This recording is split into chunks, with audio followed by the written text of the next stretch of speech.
Zeeland zit niet te wachten op de nieuwe Haagse regels voor de huisvesting van vluchtelingen. Het is onduidelijk en onwerkbaar, vindt het dagelijks provinciebestuur. En verder in deze uitzending. Een tweeling van 90 jaar oud. En hoe vergaat het Tian de Vries in Japan?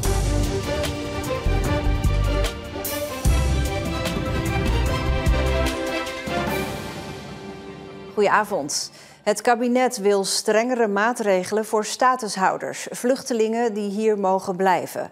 Maar de provincie Zeeland vindt de nieuwe plannen van Den Haag onwerkbaar en onduidelijk. Statushouders zijn vluchtelingen met een verblijfsvergunning. Gemeenten moeten nu een woning voor hen regelen en ze krijgen voorrang op andere woningzoekenden als er een sociale huurwoning vrijkomt. Het kabinet wil dat afschaffen. Maar wie ziet dan toe op hun huisvesting? Op het moment dat er geen verplichting meer is om deze mensen te huisvesten in de vorm van een taakstelling, dan ga ik ervan uit dat we daar dan ook geen toezicht meer op moeten houden. Maar ik heb wel begrepen dat wij wel toezicht moeten houden op de wijze waarop ze omgaan met voorkeur. Dus het wordt een beetje gek. Een beetje gek en vooral heel onduidelijk en onwerkbaar, vindt ook Vluchtelingenwerk Nederland. Statushouders zitten nu al heel lang in de opvang te wachten op een huis en dat wordt alleen maar erger. De verwachting is dat als de taakstelling wordt afgeschaft, dat statushouders nog langer in de opvang gaan zitten, op de opvanglocaties.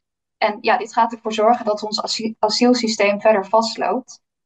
De wachttijd is al heel erg lang. Een statushouder zit gemiddeld al een jaar te wachten op een woning in de opvang. Terwijl er natuurlijk ook nieuwe mensen binnenkomen. Dus ja, op het moment dat dat nog langer gaat duren, gaat dat nog meer problemen veroorzaken. We weten natuurlijk dat deze mensen dan toch uiteindelijk zich zouden moeten inschrijven, waarschijnlijk bij de woningbouwcoöperatie. En dat ze langs die kant dan gehuisvest zouden moeten worden.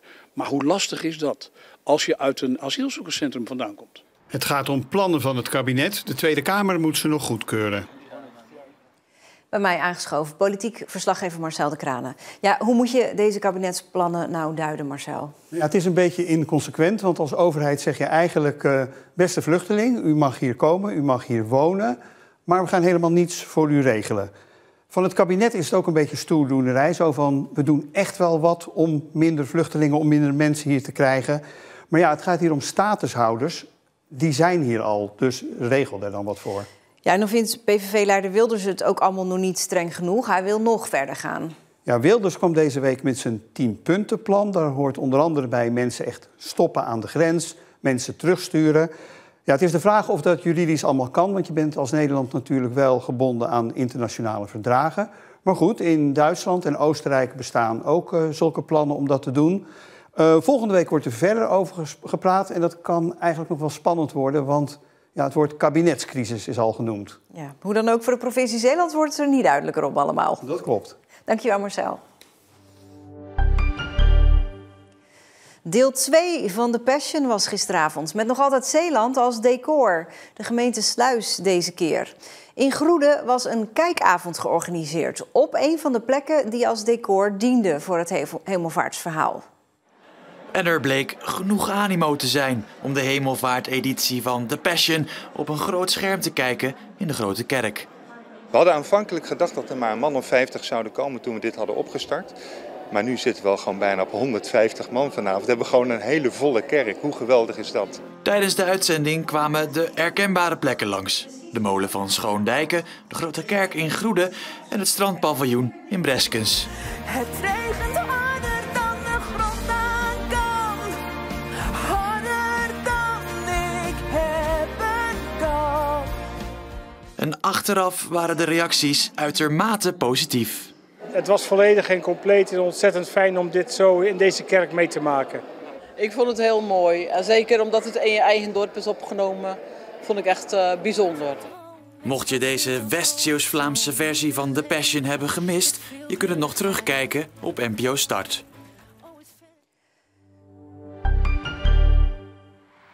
Woensdag was de drukste dag ooit in de Westerschelde-tunnel. Ruim 38.500 passages. De dag voor Hemelvaart is traditiegetrouw een drukke dag, maar vorig jaar lag het aantal voertuigen toch nog 5000 lager. Bij de tunnel zelf denken ze dat het gratis maken van de tunnel ervoor zorgt dat de aantallen hoger liggen. Bij een aanvaring op de Westerschelde tussen een containerschip en een binnenvaartschip zijn vanmiddag 2 mensen in het water beland bij Rilland. Een helikopter en reddingsboten werden ingezet. Een van hen is naar het ziekenhuis gebracht. De oorzaak van de aanvaring is nog onduidelijk. Vanuit de haven van Kamperland zeilen deze week meer dan 400 talenten de Dutch Youth Regatta. Er doen internationale toppers mee. En een van hen is gewoon een Zeeuw. De 18-jarige Volkert uit Vlissingen. Veel vaker hebben we hier gezeild. Dus dat is echt wel een voordeel. Weet wel waar de stroom harder loopt, waar het ondiep is, waar het diep is. En ja, hoe de wind een beetje loopt, geeft echt wel een groot voordeel op de buitenlanders. Maar hij neemt het niet alleen op tegen buitenlanders. Ook zijn 3 jaar jongere broertje Doeke doet mee. Het verschil is nu nog wel groot, maar ja, dus hij begint al steeds weer serieuzer te worden voor hem. Dus ja, dat is wel leuk. Het liefst zou ik hem gewoon natuurlijk willen inmaken. Ik zou natuurlijk gewoon van hem willen winnen. Dus daar gaan we wat voor, maar het is wel een beetje lastig. Het evenement duurt tot en met zondag. Elke dag gaan de zeilers meerdere keren het water op. Ik kan niet geloven dat ik 90 word. Nee, ik kan het niet snappen. En toch is het zo. De tweeling Annie en Truus uit Goes wordt vandaag 90 jaar oud. Maar toen we geboren werden, toen zei de dokter, er komt er nog een. Dat was een verrassing voor de ouders van de dames. Voor henzelf betekent het vooral dubbel zoveel plezier. Nou, jullie hebben het wel gezellig met elkaar, geloof ik. Ja. En hebben jullie nou ook wel eens ruzie? Nou, nee. Dat weet ik niet. Nee. Ze wonen allebei in Goes, maar niet in hetzelfde huis. Alhoewel dat wel aantrekkelijk klinkt. Oh, ik zou het wel zien zitten hoor. Het zou wel gezellig wezen, hè? Ja. Op naar de 100? Nou, Ja, hoop zeker ik. weten. We proberen het. Hè? Kickbokser Tian de Vries uit Borselen kan morgen geschiedenis schrijven. Hij vecht in Tokio om de wereldtitel in de K1. En als hij wint, is hij de eerste ongeslagen wereldkampioen ooit bij de K1. De kans dat hij wint is groot. Hij verloor nog nooit een wedstrijd. Ook Omroep Zeeland is in Japan om getuige te zijn van die misschien wel historische wedstrijd. Hier, aan de andere kant van de wereld, in Tokio, kan het zaterdag zomaar ineens gebeuren. Een jongen uit Borselen die geschiedenis schrijft in de K1. De K1 is een organisatie waar in het verleden legendarische vechters als Badr Hari en Peter Aerts ook wereldkampioen werden. Master Gym. Het is wel gewoon vet dat ik hier kan vechten. Aan de andere kant van de wereld, weet je. Moshi moshi. Het is wel een avontuur altijd. Na 2 partijen in de K1 gelijk de main event en voor de titel is ook wel een eer, weet je wel. Ja, we gaan hem zaterdag gewoon plat slaan. We gaan zwaar knock-out. Eigenlijk zou de Vries vechten tegen de regerende kampioen in de gewichtsklasse tot 90 kilo, Leo Zhu. Maar op de dag van vertrek kregen de Vries en coach Luc Verheijen bericht vanuit Japan. We wouden net gaan vertrekken naar de luchthaven. Luc zegt ineens... Huh? Ja, ze zeggen dat Louis Sa. Maar ik zeg, wat lul je nou, weet je wel? Heb je het wel goed gelezen of zo? Dus hij zegt, ja, lees maar zelf. Dus ik die groepsapp, ja, Louis Sa is oud, hij broke his nose. Terwijl Tian en Luc al onderweg waren naar Tokio, werd er in alle ijl een vervanger geregeld door de K1. De Iranier Mahmoud Satari vecht nu met de Vries om de titel. Stuurde, ja, Satari accepted the fight. Ben je down om te vechten? Ja, gelijk gereageerd. LFG. Let's fucking go. De tegenstander mag dan wel zijn veranderd, de inzet blijft hetzelfde. En een overwinning hier, en misschien wel het mekka van de vechtsport, zou niet alleen een wereldtitel opleveren, maar ook een primeur. Ik had de eerste K1 champ ever gewonnen die undefeated is, nooit verslagen. En het is een grote titel die ik haal. Het is niet van een of andere drollenbond. Het is gewoon een hele grote belt. En het opent ook weer deuren voor Tian in Azië. Loopt hij hoor? Ik hou heel veel van Luc, van mijn coach. En het is gewoon mooi wat wij allemaal samen kunnen doormaken. Ik denk dat wij echt een dreamteam zijn. Tian vecht is sowieso actie. Maar daar zien ze graag natuurlijk. Ja, knockouts, daar komen de mensen voor. Duizenden Japanners hopen zaterdag wederom op zo'n spectaculaire knockout van de Vries.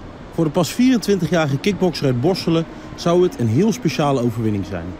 Iedereen kent de K1, die vechtsport doet. Hij wordt dan de eerste kampioen ongeslagen is. 31-0 dan, op 31 mei. Dus het staat al in de sterren geschreven.